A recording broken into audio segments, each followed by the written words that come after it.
Welcome back once again. Today, again, we are here with few of the prepositions. पहले हमने शायद इनको discuss किया हुआ है, लेकिन अब हम इनमें कंपेयर एंड कंट्रास्ट देखेंगे। कौन कौन से preposition हैं बेटा? इनमें सबसे पहले आपके पास है ऑन के बाद हम ओवर देखेंगे, and then will also come on above को देखेंगे कि अबव एंड अपॉन। नॉर्मली देखा जाए तो ये चारों के चारों आपको तकरीबन सेम ही जो है ना वो सेम तरह की मीनिंग्स देते हैं, लेकिन their usages are quite different. So चलो डिस्कस कर लेते हैं बेटा। सबसे पहले हमने ऑन के बारे में पहले भी पढ़ा हुआ है कि ऑन को आप लोकेशन रिप्रेजेंट करवाने के लिए बता सकते हैं, लेकिन वहाँ पर कंडीशन ये होनी चाहिए कि वो जो लोकेशन है वो ऑन द सरफेस होनी चाहिए। ठीक है बेटा। डेफिनेशन में कहता है कि having covered something part of the surface, ऐसा कोई सरफेस का पार्ट हो जिसको कवर किया गया हो किसी चीज से, या फिर उस सरफेस के ऊपर वो कोई चीज मौजूद हो।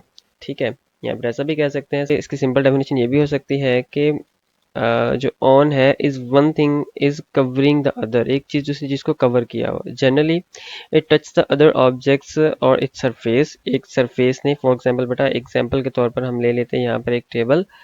ठीक है बेटा, ये टेबल है और इसके ऊपर जो है ना बेटा एक बुक पड़ी हुई है जिसने इसके सरफेस को क्या किया हुआ है, टच किया हुआ है। ठीक है बेटा, from that that part of this thing touch किया हुआ है, तो यहाँ पर हम ऑन का इस्तेमाल करते हैं। ठीक है, also it can be the surface of something sceneries, for instance putting paste on the brushes like that. अच्छा, जैसे एग्जांपल्स देख लेते हैं बेटा। Write it down on a piece of paper. अब पीस ऑफ पेपर का एक सरफेस है, ठीक है बेटा, इसके ऊपर हम क्या करेंगे, किसी भी चीज को जब बेटा हम लिखेंगे तो वो उसके सरफेस के ऊपर आ जाएगी। इसी तरह से सिट ऑन चेयर। अब चेयर है, देखो बेटा दो कंडीशंस की होती हैं चेयर्स की। एक तो कुछ आर्म चेयर्स होती हैं जो बड़ी बड़ी जिसकी आर्म होती है, बैक साइड होती है, जिसके लिए आप इन भी लगा सकते हो, आप वहाँ पर इन भी लगा सकते हो। लेकिन नॉर्मल चेयर्स के लिए आप क्या लगाते हो बेटा, जो सिंपल चेयर्स होती हैं ऑन का इस्तेमाल करते हैं। I put on the latest pair of jeans. अच्छा, यहाँ पर पुट ऑन, ऑन का मतलब पहनने का लग रहा है। ठीक है बच्चे, यहाँ पर जो है ना वो ऑन का मतलब पहनने का लग रहा है। एंड बॉडी का हमारा एक सरफेस होता है जिसके ऊपर हम क्या कर रहे हैं, जीन्स पहन रहे हैं। The pair of jeans which I bought last week. ठीक है बेटा, तो ऑन जो होता है नॉर्मली सरफेस के लिए लगता है, एक सरफेस और उसके ऊपर कोई भी चीज उसके सरफेस को टच करे, and that must be in rest position, that would not be in motion. जैसे कि अब एक सरफेस है, ठीक है बेटा, और कोई चीज है that is possibly be moving on that surface, तो वहाँ उसके लिए जो है ना हम कोई और प्रपोजिशन का इस्तेमाल करेंगे। ठीक है बेटा, तो अब आगे चलते हैं नेक्स्ट प्रपोजिशन पर, जो कि क्या है बेटा, ओवर है। अच्छा, ओवर का मतलब भी ऊपर के ही सेंस में आता है, लेकिन नॉर्मली जो बेटा हमारे पास ओवर होता है ना, ये वाला ओवर होता है, ये हम कवरिंग ऑन टू ऑफ, हम किसी भी चीज को कवर तो कर रहे होते हैं, लेकिन यहाँ पर कंडीशन ये होती है कि that thing must not be touching that thing, मतलब उसका जो सरफेस है उसको टच नहीं करना चाहिए। ठीक है, let's see the few other definitions. On is used when one thing covers another or lays on the top of it. Although the definition matches the definition of on, and on often replaces over with the use and conveys on top.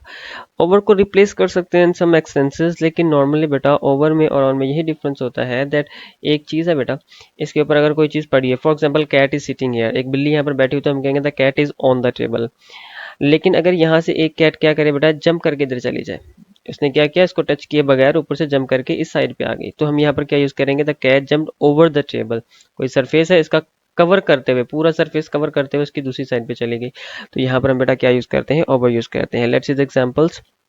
यहाँ पे ये देखो कि यहाँ पर भी लिखा हुआ है कि sense covering of a large area, इसमें बहुत एक बड़ा लार्ज एरिया जो है वो कवर हुआ होता है। The plane flies over the seas. अच्छा बेटा देखो, यहाँ पर जो है ना वो प्लेन, जब यहाँ पर पानी है, समंदर है, जो प्लेन्स हैं they always flu over the seas, over the seas, over the mountains, they didn't like touching that surface, लेकिन उसको कवर करते हुए उसके ऊपर से गुजर रहे होते हैं। put the cream over the cake, यहाँ पर भी पूरा का पूरा हम केक को जब कवर कर रहे होते हैं, मैंने यहाँ पर बताया ना बेटा कि they can be used on the place of on, यहाँ पर ऑन भी लगा सकते हैं, put the cream on the cake ऐसे भी लगा सकते हो। sit over here, over here like करीब बिठाने के लिए हम यहाँ पर यूज करते हैं। तो बेटा ये वाला जो सेंस होता है ऑन और ओवर का। इसी तरह से अगर हम बात करते हैं अबव की, जो कि करीबन सेम ही सेंस देता है, थोड़ा सा जूम कम कर लेते हैं। यस, करीबन बेटा सेम ही सेंस देता है, लेकिन इसको समझना थोड़ा सा आपके लिए टिपिकल होगा बेटा। हाँ जी, तो जो अबव का सेंस होता है ये भी ऊपर का ही सेंस देता है बेटा, ठीक है, लेकिन यहाँ पर हम मोस्ट प्रोबेबली हायर प्लेस के लिए इसको इस्तेमाल करते हैं। We are using it for the higher place. Over is also use in place of it. इसकी जगह पर हम जो है ना बेटा अबव को भी इस्तेमाल कर सकते हैं, लेकिन ज़्यादा अबव का सेंस अबव ही देता है। above is usually when you want to say something is in higher another object, किसी भी ऑब्जेक्ट से हाई हो, ठीक है। moreover it hints the certain position। ज़्यादातर बेटा यहाँ पर देखा जाए तो जो अबव होता है ना वो किसी भी चीज़ के हायर पोजीशन के लिए इस्तेमाल होता है, लेकिन एग्जैक्ट वर्टिकली, वर्टिकली हो चीज़ हो तो वो वेल एंड गुड है, और उसी के लिए हम ज़्यादातर अबव का इस्तेमाल करते हैं। Let's have an example. So here is a bed for example बेटा, ये एक बेड है, ठीक है।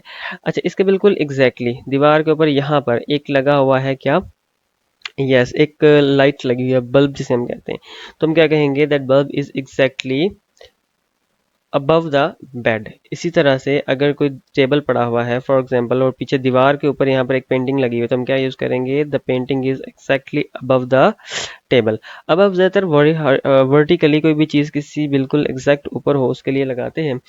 इसी तरह से अब हम बेटा यूज देख लें, इससे एग्जांपल्स को देख लेते हैं। The temple is above the hills, same as example the king sits above the rest of the courtiers. अब देखो बेटा अबव का सेंस हम आला दर्जे के लिए भी लगाते हैं। अब यहाँ पर जो देखो किंग की एग्जांपल दी गई है ना, above the rest of his courtiers, तो यहाँ पर भी देखा जाए तो वो उनसे एक आला मर्तबे के जो लिहाज है ना वहाँ पर उसके सेंस के लिए यूज किया गया। अबव और बिलो दोनों में यूज करते हैं। अबव का मतलब यहाँ पर ये होता है कि रैंक, रैंक को भी ये जो है ना बेटा क्या जाहिर करते हैं, above and below most probably.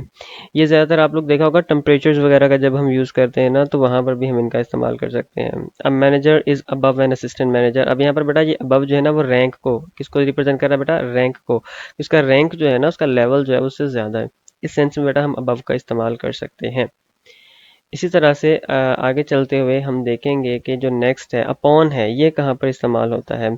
On and upon, इनमें सबसे पहले डिफरेंस देख लेते हैं। तकरीबन ऑन और अपॉन एक दूसरे के लिए हम इस्तेमाल कर सकते हैं, काफ़ी सारी जगहों पर हम ऑन को इसकी रिप्लेसमेंट में यूज़ करते ही हैं। But the difference and the main difference is that, the short answer is that the difference is formality. बस फॉर्मेलिटी का ज़्यादा डिफरेंस होता है। On is generally considered as a more common, हम ऑन को बहुत ज़्यादा इस्तेमाल करते हैं, एक फॉर्मल एक इनफॉर्मल कह लें, and prefer for everyday use, और एवरीडे में यूज होता है। इसी तरह से जो अपॉन है is on other hand is more formal, और ये फॉर्मल ज्यादा होता है, यूज कम होता है लेकिन फॉर्मल बहुत ज्यादा होता है। And we should not be use all the times instead of on, हम इसको ऑन की जगह पर हमेशा इस्तेमाल नहीं कर सकते। नॉर्मली जैसे हम ऑन ऑन अक्सर लगाते रहते हैं, इस तरह से हम अपॉन को ना इतना फॉर्मली मतलब रेगुलरली यूज नहीं कर सकते, बहुत ज्यादा फॉर्मल होता है। इसके अलावा लेट मी आपको इन चारों को अब जो है ना मैं अलग से यहाँ पर समझा देता हूँ विद एन एग्जांपल। देखो बेटा, अगर हम बात करते हैं किसकी, हम बात करते हैं सारे प्रेपोजिशन की। सबसे पहले ऑन, ठीक है, फिर अपॉन, इसी तरह से ओवर, इसी तरह से अबव। ठीक है बेटा, देखो एक टेबल है, उसके सरफेस के ऊपर कोई चीज़ पड़ी हुई है तो हम ऑन लगाएंगे।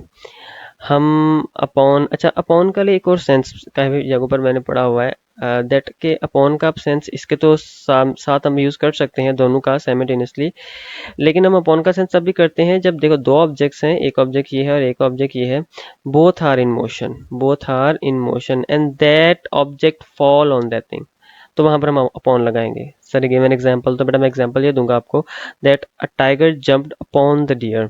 अब टाइगर भाग रहा है, tiger is in motion and deer also in motion, तो इसने मोशन के अंदर उसके ऊपर जब जंप लगाया तो हम क्या यूज करेंगे, अपॉन यूज करेंगे।